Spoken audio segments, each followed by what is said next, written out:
Visul nostru e astăzi s-a împlinit. Voi purta numele Tău până la nesfârșit.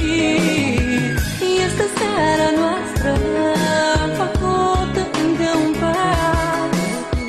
Greu le e părinților că de astăzi am să-i las. Îmi doresc să ne iubim așa cum s-au iubit și ei. Peste ani vreau să privești ca astăzi în ochii mei, să-mi spui că mă iubești până la ultima suflare. Fericirea o găsesc numai în brațele tale. De astăzi sunt a ta, trup și suflet cu tine. Azi îți dau mâna mea să-mi dai fericire. Am să văd chipul tău pe soare sau furtună și am să-l mângâi mereu cu inima mea bună. De astăzi sunt a ta, trup și suflet cu tine. Azi îți dau mâna mea să-mi dai fericire. Am să văd chipul tău pe soare sau furtună și am să mângâi mereu cu inima mea bună.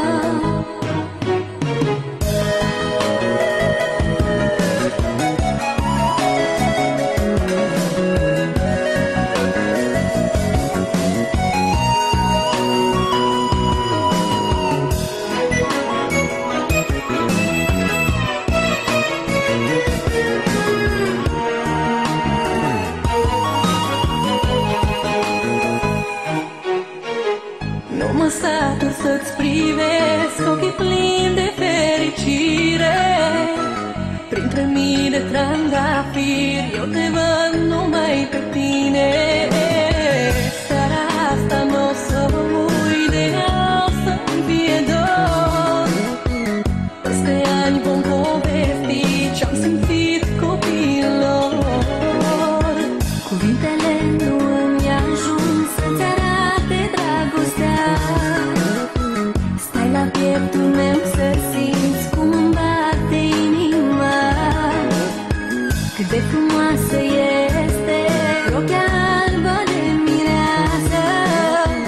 Frumoasă îmi faci viața, frumoasă iubirea noastră. De astăzi sunt a ta, trup și suflet cu tine. Azi îți dau mâna mea să-mi dai fericire. Am să văd chipul tău pe soare sau furtună și am să-l mângâi mereu cu inima mea bună. De astăzi sunt a ta, trup și suflet cu tine. Azi îți dau mâna mea să-mi dai fericire. Am să văd chipul tău pe soare sau furtună și am să mângâi mereu